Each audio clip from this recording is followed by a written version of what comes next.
Hello, David Bradley reporting from the box room. I have been to the garage where, of course, I have more boxes. I have been going through, and sometimes I find things and I say, what was I thinking?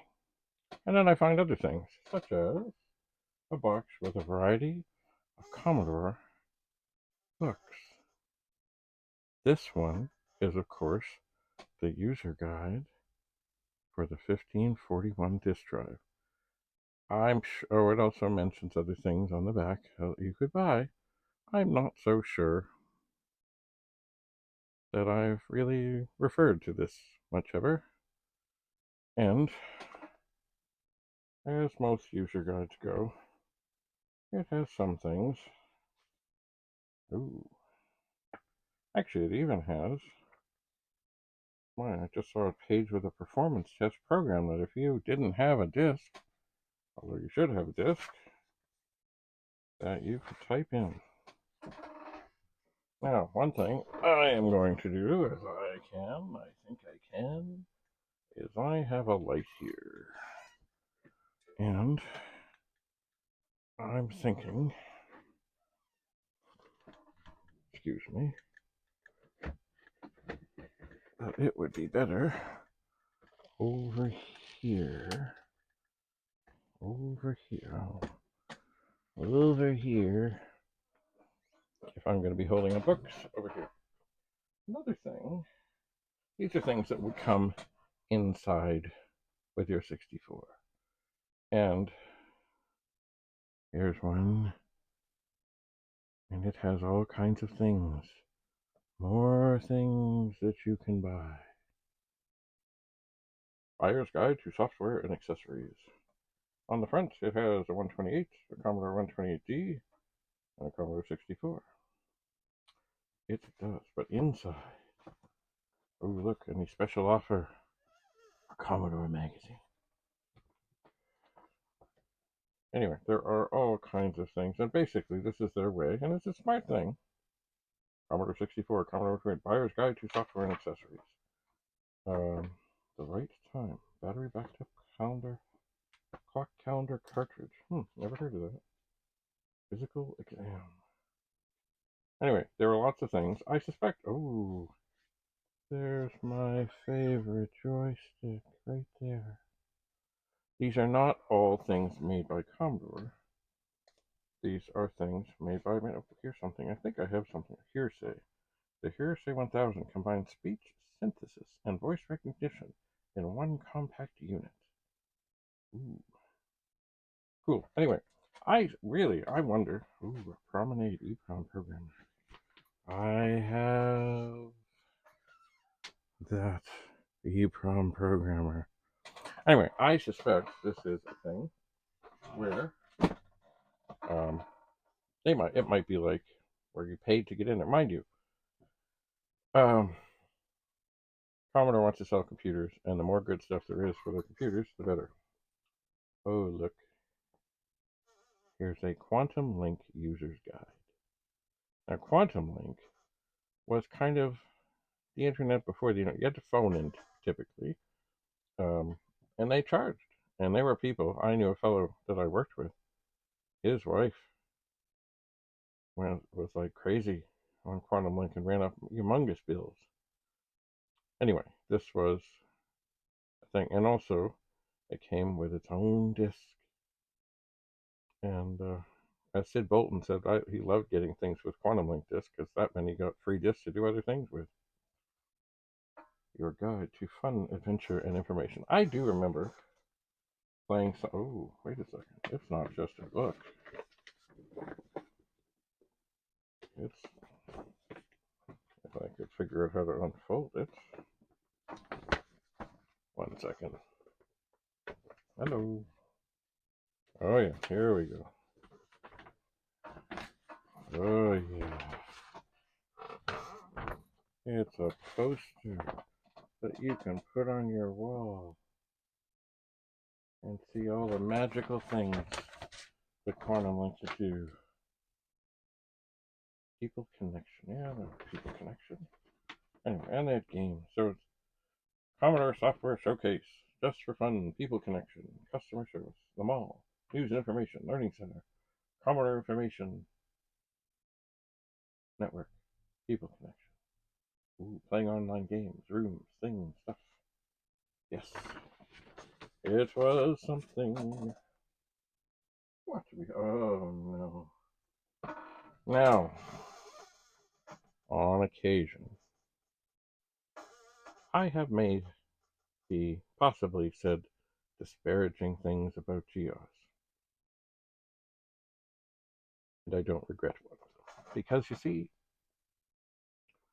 as far as I was concerned, although I've heard GEOS 128 worked well in 128 mode, GEOS, under the pressure of having things with mice and pointers and things and stuff, took my friendly Commodore 64 and turned it into some strange, slow beast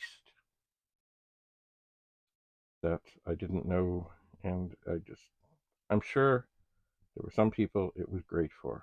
I was not one of them. I just was not. And they had things, yes they did. But it was not my thing. And yes, perhaps I was a little jaded by the fact that I went to, or I was flown to, a computer show in San Francisco where I was going to talk about things.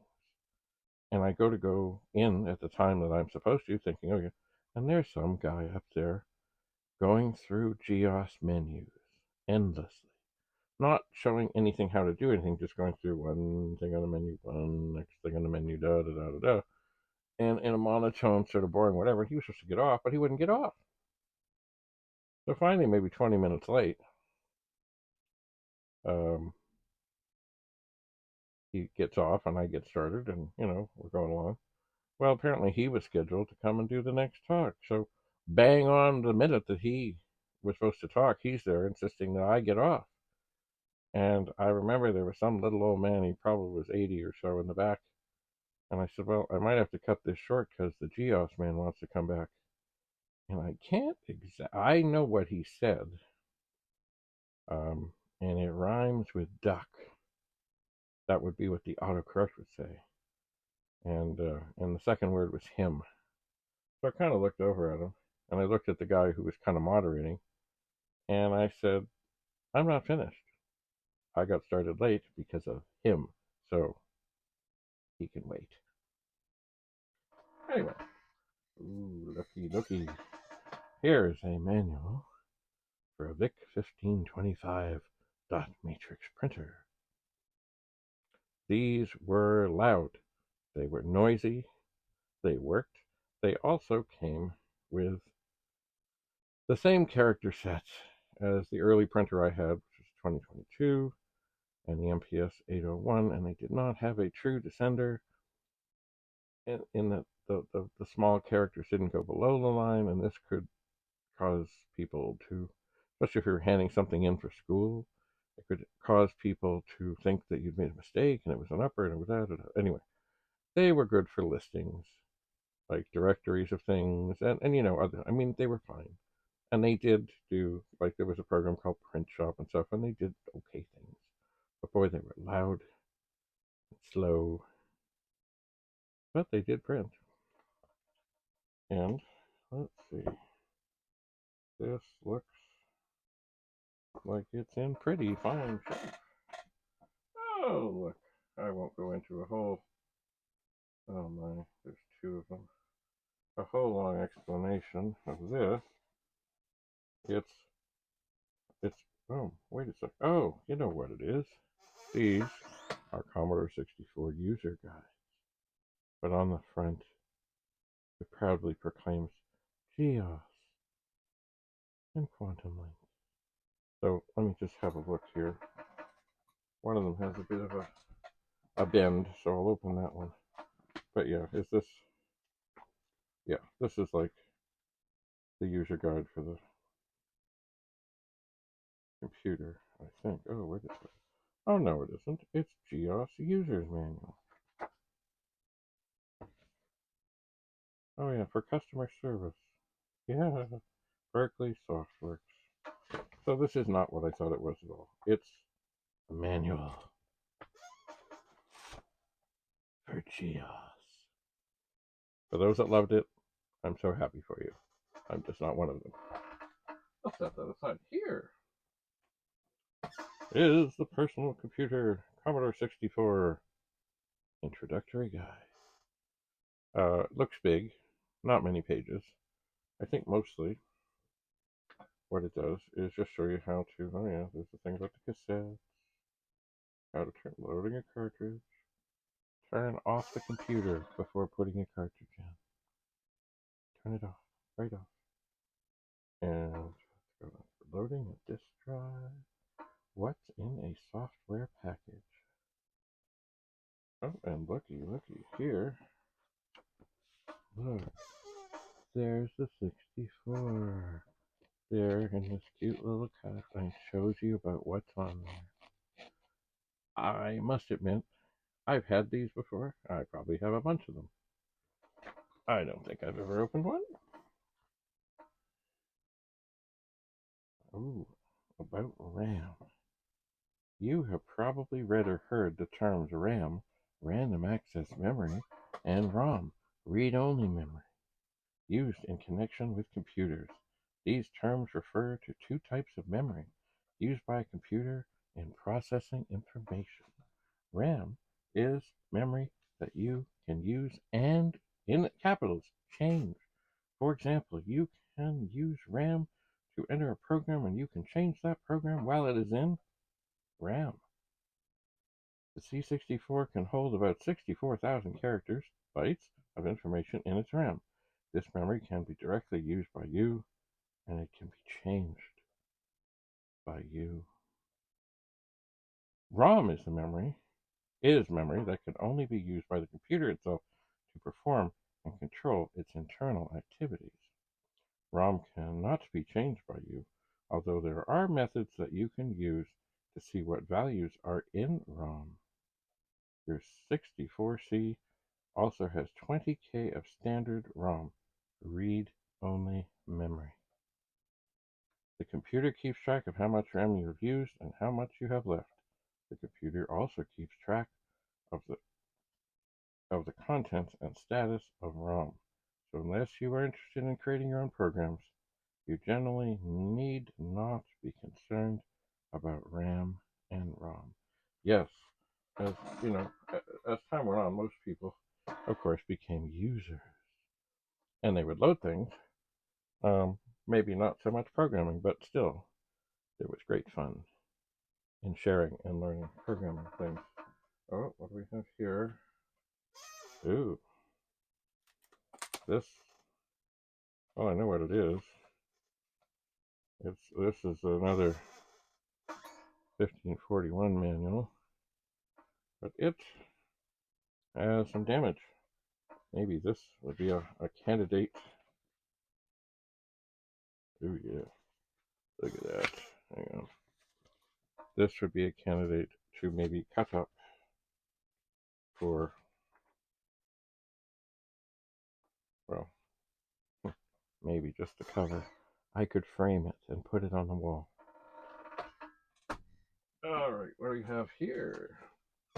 Oh, here we have the Commodore 64C System Guide. I suspect this is a lot like the user's guide that I have right here. This is an earlier version, although not the earliest. It is not, but it would come with a computer. As for this one I think is bigger in terms of the size of the pages, maybe friendlier, but probably very similar. Actually, if you look at it, the way the pages are printed are about the same size as the other book. I wonder if I were to look introduction.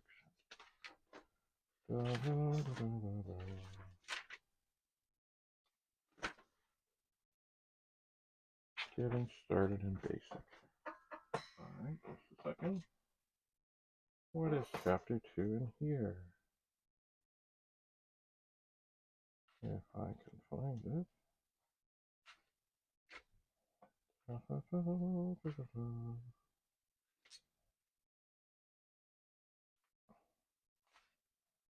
can't even find the chapter. Oh, chapter 1. Setup. Oh, it's a blue page. I'm looking for a blue page. Excuse me.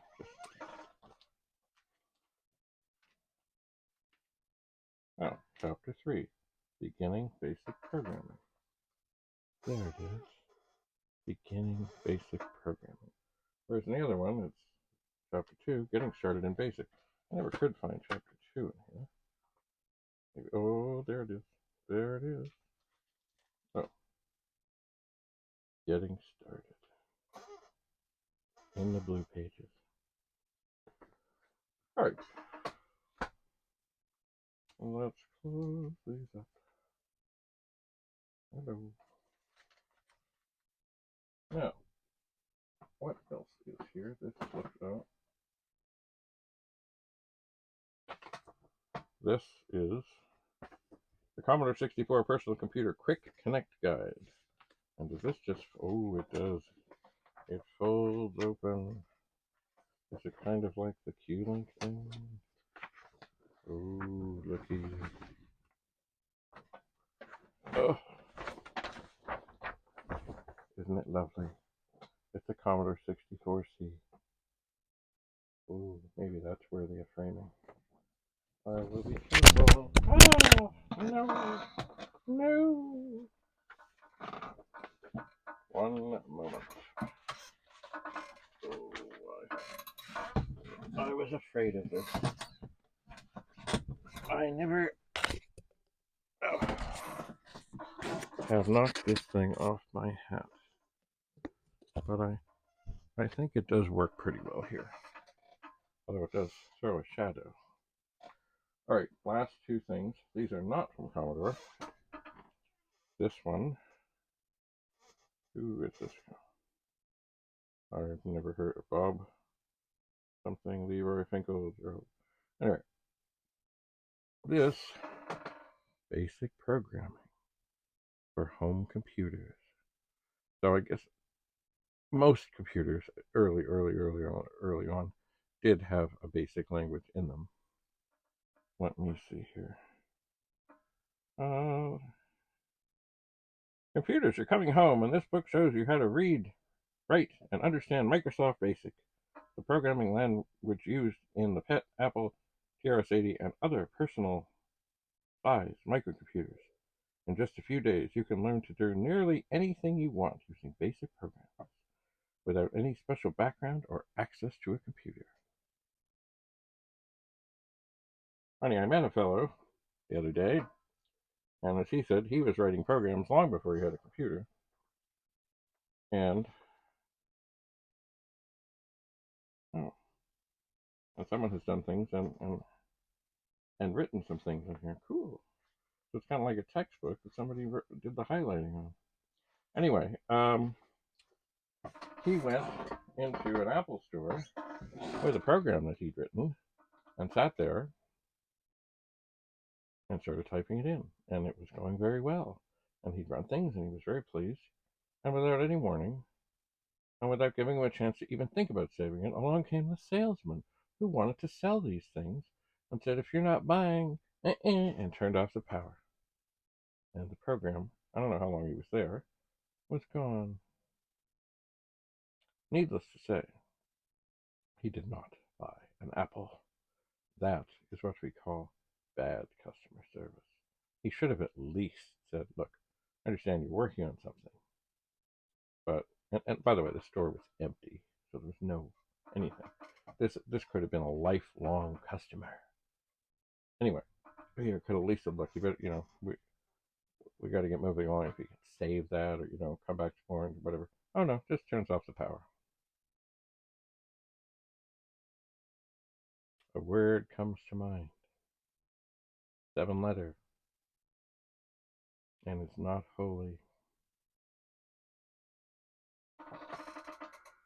Anyway, and finally, we have Basic Commodore 64 Basic. Hayden Book Company. Written by James E. Stone. Here's the key to using and enjoying the Commodore 64 microcomputer. A fast reading guide to computer operation and basic programming that is suitable for use at home or in the classroom. The approach is simple and direct. Start with short computer programs, master them quickly, add a new command, and watch as the desired effect on the program is created and illustrated. Move on to another capability. This one does not look like it has writing in it. I wonder what the first thing. I'm getting started. Basic Commodore 64 Basic Introduction. I wonder what the first program is. Getting started. We type in new. That means there's nothing in. Ooh. And then they do a thing. 100 print, quote. Here is an example, quote.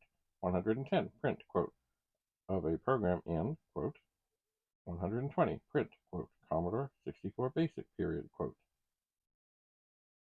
There you have it. Each line we type must be followed by pressing the return key. Every time we hit return, the Commodore 64 responded by moving to the next line. Our program consists of 3 statements, each labeled with a line number. Line numbers may be any integral number between 0 and 63,999. After the ready message, we typed. Anyway.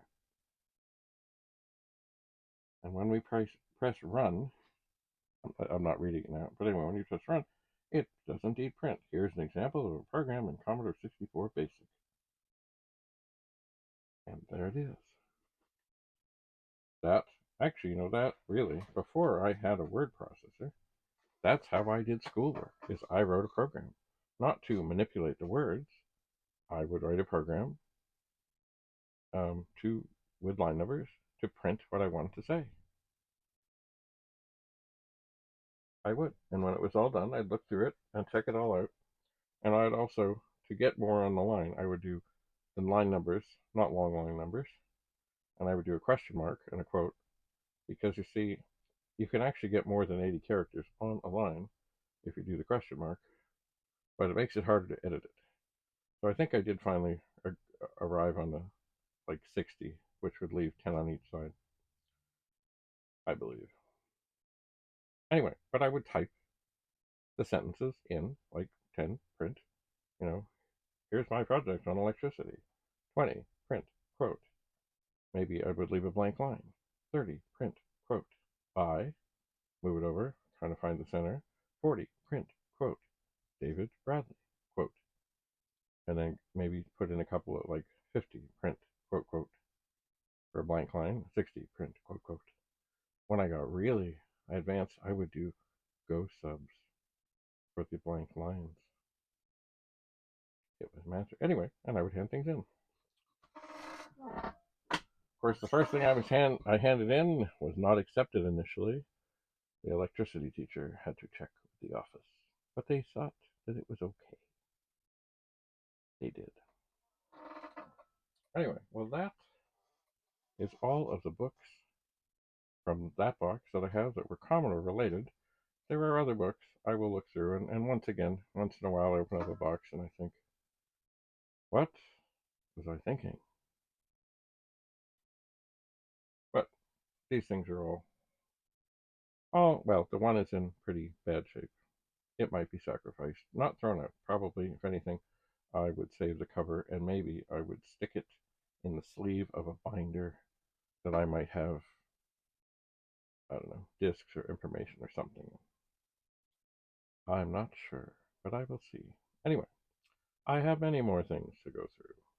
And yes, I have rescued some pets, and more pets are coming, as you will see. So, thank you for coming. Stay tuned. Many more videos to come. I'll do it on this side. Thanks for coming. Keep your stick on the ice. Bye for now.